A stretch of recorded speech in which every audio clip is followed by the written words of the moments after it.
آج صدر مملکت جناب عارف علوی کی جانب سے ایک ٹویٹ جاری کی گئی جس میں انہوں نے آرمی ایکٹ اور آفیشل سیکرٹ ایکٹ میں ترامیم کے حوالے سے جو قانون سازی ہونی تھی اس پر اپنے خیالات کا اظہار کیا اور یہ کہا کہ ان دونوں بلز کی منظوری سے وہ متفق نہیں ہیں اور جب یہ بلز ان کے سامنے پیش کیے گئے تو انہوں نے ان سے اتفاق نہیں کیا۔ معینہ مدت گزرنے کے بعد وہ بل کسی ایک خفیہ پروسیس کے ذریعے ان کو منظور کر دیا گیا اور وہ صدر مملکت کی مرضی کے بغیر گزٹ نوٹیفائی بھی ہو گئے اور آج وہ قانون بھی بن گیا۔ میں یہ سمجھتا ہوں کہ اس پورے معاملے کی تفتیش ہونی چاہیے، تحقیق ہونی چاہیے اور حقائق کو منظر عام پر لانا چاہیے۔ جب تک حقائق منظر عام پر نہیں آئیں گے اس وقت تک اس قانون کو قانون نہیں سمجھا جائے گا۔ یہ قانون غلط ہے، اس کے اندر اس کے پاس کرنے میں جو آئینی طریقہ کار ہے اس کو ملحوظ خاطر نہیں رکھا گیا بلکہ اس کی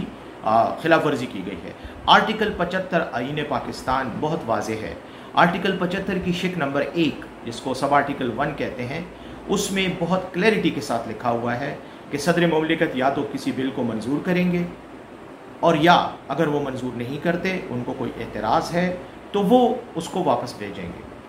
اس میں کسی تحریری طور پر کسی کمنٹ دینے کے یا تحریری طور پر کسی ادارے کو، چاہے وہ پارلیمنٹ ہو چاہے وزارت قانون ہو، ان کو مطلع کرنے کی کوئی ضرورت نہیں ہے کیونکہ آئین میں یہ درج ہی نہیں ہے، یہ تقاضا ہی نہیں ہے۔ آئین میں صرف ایک اصطلاح استعمال ہوئی ہے کہ اگر صدر مملکت چاہیں تو میسج کے ذریعے وہ متعلقہ ادارے کو، وزارت قانون یا پارلیمانی امور کو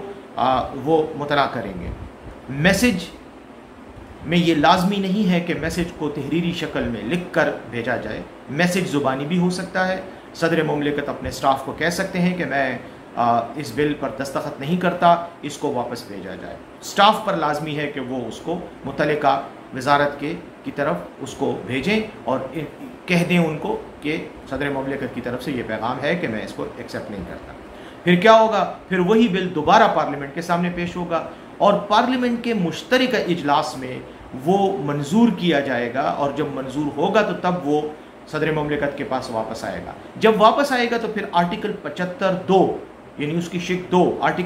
سب آرٹیکل 2 کے تحت صدر مملکت اگر اس کو ایکسیپٹ نہیں کرتے، اس کو اسینٹ نہیں دیتے، اس کی منظوری نہیں دیتے تو وہ آٹومیٹیکلی قانون بن جائے گا۔ اس وقت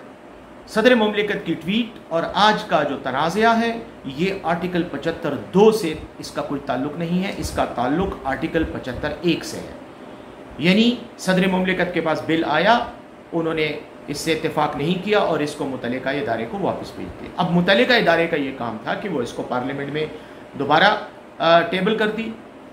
وہاں سے اس کو دوبارہ پاس کرایا جاتا، پھر آٹومیٹیکلی صدر مملکت کے پاس آتا اور اگر وہ منظوری نہ دیتے تو یہ پاس ہو جاتا۔ یہاں پر ایسا کچھ نہیں کیا گیا۔ یہاں پر آرٹیکل 75(1) کے تحت ہی جب صدر نے اس سے اتفاق نہ کرتے ہوئے واپس بھیجنے کا کہا تو صاحب لوگوں نے اپنی مرضی سے اس کو اسینٹ دے سمجھ کر آج اس کا گزٹ نوٹیفیکیشن کر دیا۔ اب یہ ایک الگ بات ہے کہ آج ہی یہ گزٹ نوٹیفیکیشن کیوں ہونا تھا، اس کی کچھ سیاسی وجوہات ہیں جن پر آپ بہت اچھی طرح سمجھتے ہیں کہ آج کل جن لوگوں کو ٹارگٹ کیا جا رہا ہے، جن لوگوں کو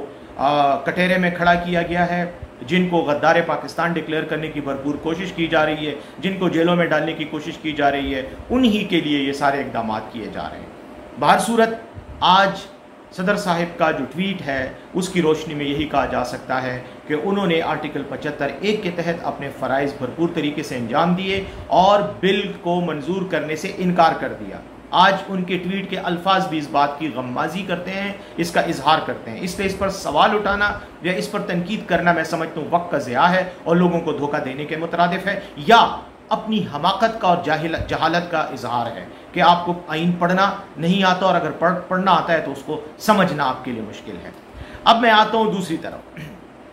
اب ہونا کیا چاہیے؟ ہونا یہ چاہیے کہ اس پر بحث کرنے کی بجائے کہ یہ قانون بن گیا ہے، یہ نہیں بنا، ہمارے پاس 2 راستے اور ہیں بلکہ 3 راستے ہیں۔ ایک تو یہ ہے کہ صدر مملکت ایک خط لکھیں سپریم کورٹ آف پاکستان کو